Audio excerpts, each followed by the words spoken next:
প্রতিটা মানুষের মতো প্রতিটা ফোনেরও নিজস্ব গল্প থাকে। ভিভোর V50 ফোনটা আপনারা দেখেছিলেন, V50-র পর তার ছোট ভাই V50e ফোনটা এসে গেছে। মানে আরেকটু কম দামে আরো অন্যরকম কিছু স্পেসিফিকেশনস দিয়ে আরো কিছু মানুষের চাহিদা পূরণ করার জন্য ভিভো V50e। এই ফোনটার গল্পে দুটো হাইলাইটেড ফিচার। প্রথমত এর ক্যামেরা, ভিভোর ফোন মানে তার ক্যামেরাতে স্পেশাল কিছু হবেই, সে ব্যাপারে তো আমরা জানি সবাই। দ্বিতীয়ত এই ফোনটার লাক্সারি ডিজাইন। এই কালারটার নাম হচ্ছে স্যাফায়ার ব্লু, এছাড়া আরেকটা কালার আছে পার্ল হোয়াইট। কিন্তু এই দুটো ব্যাপার ছাড়া এই ফোনে কি আর কিছু নেই? 5600 mAh battery, curve display, AMOLED display, ভালো প্রসেসর, এআই ফিচার্স, এইসব ব্যাপারে এই ফোনটা কেমন কাজ করলো, কি গল্প বললো, আজকে সেটাই দেখবো আমরা। তাহলে আর দেরি করে লাভ নেই, চলুন আমরা একসাথে ভিডিওতে ঝাঁপিয়ে পড়ি। তবে তার আগে ওই লাইক টাইক করতে হয় যেগুলো, ওই ফর্মালিটিস গুলো একটু পূরণ করে নিন। তো আমরা যেখানে ছিলাম, লাক্সারি ডিজাইনটা দেখুন, আপনাদের সবারই ভালো লাগবে। এই যে স্যাফায়ার ব্লু কালারটা আমার কাছে আছে, এর মধ্যে যে পিছনে প্যাটার্নটা, বিভিন্ন রকম ডিজাইন দেখা যাচ্ছে, এটা কিন্তু প্রত্যেকটা ফোনের ক্ষেত্রে আলাদা। এবং এখানে যে ক্যামেরা মডিউলটা আছে সেটা কিন্তু ইউনিক, একটু অন্যরকম দেখতে। উপরে গোল একটা সার্কেল দেখা যাচ্ছে যার মধ্যে দুটো ক্যামেরা আছে। তলার দিকে ফ্ল্যাশ লাইটটা কিন্তু ফ্ল্যাশ লাইট নয়, ওটা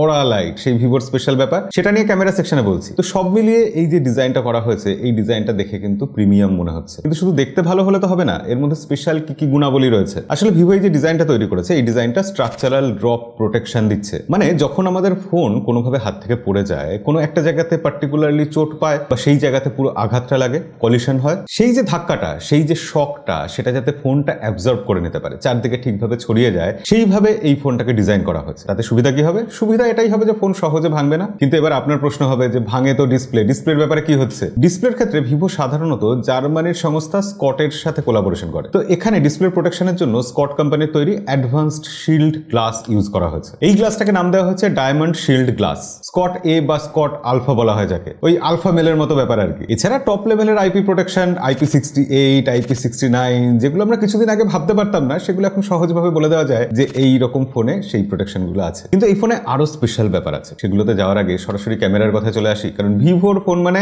ক্যামেরার দিকে এক্সট্রা নজর তো দিতেই হবে। ব্যাক সাইডে 3টে ক্যামেরা আছে, যার মধ্যে সব থেকে আলোচনা বেশি করা উচিত সনি IMX882OIS সেন্সরটা নিয়ে। 50 মেগাপিক্সেলের ক্যামেরা অবভিয়াসলি, কিন্তু এই সেন্সরটা দীর্ঘদিন ধরে বহু ফোনে ব্যবহার হয়েছে, খুবই ভালোভাবে অপটিমাইজড। অবভিয়াসলি এখানে সনি মাল্টিফোকাল প্রো পোর্ট্রেট তোলা যাবে, মানে সোজা কথায় 3টে ফোকাল লেন্থ ইউজ করা যাবে, অর্থাৎ লাইটের টেম্পারেচার চেঞ্জ করা যাবে। অরা লাইট 2.0 অ্যাম্বিয়েন্স লাইটের কালার, ব্রাইটনেস, এই সবগুলো নিজেই সেন্স করে নিয়ে ইন্টেলিজেন্টলি লাইটের কালার টেম্পারেচার সেই অনুযায়ী সেট করে নেবে। গ্রুপ সেলফির ক্ষেত্রে AI আই ফোকাস রয়েছে। আর এছাড়া আমাদের জন্য special wedding style portrait film camera মোডের মতো আমরা বেশ কিছু ছবি তুলেছি, আপনারা স্যাম্পল দেখছেন। তবে শুধু স্টিল ফটোগ্রাফি না, ভিডিওর ক্ষেত্রেও কিছু আছে। সাধারণত এইসব ফোনে ফ্রন্ট ক্যামেরাতে 1080pর বেশি ভিডিও তোলা যায় না। এই ফোনে কিন্তু সামনে এবং পিছনে দুটো ক্যামেরা দিয়েই 4K তে ভিডিও রেকর্ড করা যাবে। সুবিধা, ব্লগিং যারা করেন তাদের ভীষণ সুবিধা হবে। আচ্ছা, ফোনের ভেতরে এবার ব্যাটারি, প্রসেসর, এইসব ব্যাপারে যাওয়ার আগে বাইরে যে দু একটা জিনিস বাদ রয়ে গেল সেগুলো নিয়ে বলে নি। যেমন ডিসপ্লের প্রোটেকশন তো ভালো, সেটা নিয়ে তো বললাম, কিন্তু এই ডিসপ্লেটা যে অ্যামোলেড ডিসপ্লে আর এখানে ইন ডিসপ্লে ফিঙ্গারপ্রিন্ট সেন্সর আছে সেটা বলা হয়নি। এটা 6.77 ইঞ্চি একটা ফুল HD প্লাস 120 Hz এর ডিসপ্লে। আর ডিসপ্লেটা ইউজ করতে গিয়ে বেশ ভালো লাগছে, স্ক্রিন টু বডি রেশিও অনেকটা বেড়ে যাচ্ছে। তার কারণ এই ডিসপ্লেটা হচ্ছে quad curve display. Yes, obviously quad curve ultra slim display, কারণ এই ফোনটা সত্যি সেরকম পাতলা এবং হালকা। মাত্র 7.39 মিলিমিটার এটা থিকনেস। আর এত পাতলা একটা ফোনে রয়েছে 5600 mAh ব্যাটারি, মানে গোটা একদিন তো চলবেই এই ব্যাটারি দিয়ে। কিন্তু এর সাথে যে 90 ওয়াটের ফাস্ট চার্জার আছে, চার্জার বক্সেই আছে, সেটা মিলিয়ে কম্বিনেশনটা কিন্তু বেশ ভালো। তবে ভয় লাগে যে ফাস্ট চার্জার থাকলে ফোনের ব্যাটারি ডিগ্রেড করবে। ভিভো বলছে 4 বছর নিশ্চিন্তে থাকুন, এই ব্যাটারি দিয়ে 4 বছর খুব ভালোভাবে চলে যাবে, কোনো রকম খারাপ হবে না। এমনিতে বেসিক যে ব্যাপারগুলো সেগুলো কিন্তু ভিভোর ফোনে ঠিকঠাকই থাকে, যেমন ডুয়েল স্টিরিও স্পিকার এখানে যথেষ্ট ভালো আছে। তবে হেপটিক ফিডব্যাকটা সেটা নর্মাল। ফোনে যে সিম কার্ড ট্রে রয়েছে সেখানে দুটো সিম কার্ডই লাগানো যাবে, কোনো মেমোরি কার্ডের স্লট নেই। এই প্রসঙ্গেই বলি যে বক্সের মধ্যেই কিন্তু আমরা ডকুমেন্টেশন বেশ কিছু পেয়েছি, ওয়ারেন্টির কাগজপত্র পেয়েছি, সিম ইজেক্টর পিন পেয়েছি, 90 ওয়াটের ফাস্ট চার্জার তো অবভিয়াসলি পেয়েছি, তার সাথে সাথে একটা চার্জিং কেবল, আর যেটা উল্লেখযোগ্য সেটা হচ্ছে একটা ব্যাক কভারও পেয়েছি।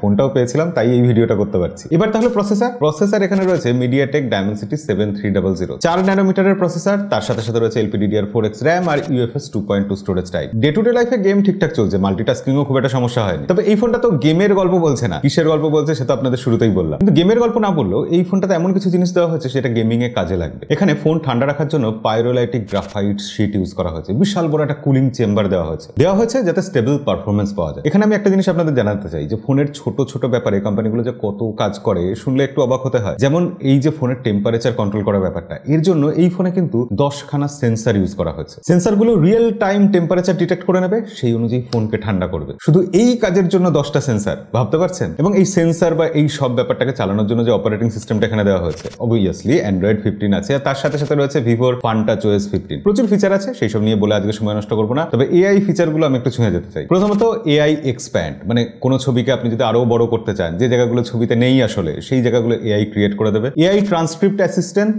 অর্থাৎ কোনো অডিও থেকে সেটাকে লিখে দিয়ে টেক্সট বানিয়ে দিয়ে ট্রান্সক্রিপ্ট করে দেবে। এআই নোট অ্যাসিস্ট, অবভিয়াসলি সেটাও আছে, অর্থাৎ কোনো বড় আর্টিকেলকে স্মার্ট লেআউটে সাজিয়ে দেবে, সামারাইজ করে দেবে, কি কি কাজ আছে সেই টু ডি লিস্ট এক্সট্রাক্ট করে দেবে, ইত্যাদি ইত্যাদি। আর আমাদের সবার ফেভারিট সার্কেল টু সার্চ, যেটা কাজে লাগে সেটা তো আছেই। এআই স্ক্রিন ট্রান্সলেশন রয়েছে, অর্থাৎ ডিসপ্লেতে যেটা দেখা যাচ্ছে সেটা ইনস্ট্যান্টলি আমরা ট্রান্সলেট করে স্ক্রিনে দেখে নিতে পারবো। এআই ইরেজার 2.0, ফটোগ্রাফির ক্ষেত্রে এটা তো সবসময় কাজে লাগবে। অবাঞ্ছিত জিনিস ফটোগ্রাফ থেকে ফটো থেকে মুছে দেওয়া। লাইভ কল ট্রান্সলেশন, এটাও আমরা টেস্ট করে দেখেছি, যখন আমরা কারোর সাথে হিন্দিতে বা ইংলিশে কথোপকথন চালাচ্ছি লাইভ ট্রান্সলেট হয়ে যাচ্ছে। এছাড়া এআই সুপার লিঙ্ক বলে একটা ফিচার রয়েছে, যে ফিচারটা আমার মনে হয় আমাদের খুবই কাজে লাগবে বিভিন্ন সময়। যেখানে সিগন্যাল দুর্বল সেখানে নেটওয়ার্ক সিগন্যাল কভারেজ 30% বাড়িয়ে দেবে, সিগন্যাল স্ট্রেংথ বাড়িয়ে দেবে 45%। এই ব্যাপারটা আমি জানি না কিভাবে পসিবল হলো, কিন্তু এই জিনিসটা যেই সব জায়গায় সিগন্যাল খুব একটা পাওয়া যায় না সেই সব জায়গায় কিন্তু মারাত্মক কাজের জিনিস হতে পারে। এবং এত কিছু দিয়ে এই সফটওয়্যারটাতে ভিভো বলছে 3 বছরের অ্যান্ড্রয়েড আপডেট দেবে, 4 বছরের সিকিউরিটি আপডেট দেবে। কি বলেন, ঠিকই তো আছে নাকি? কিন্তু এবারে এই ফোনের দাম কত? এই ফোনের দাম ভিভো রেখেছে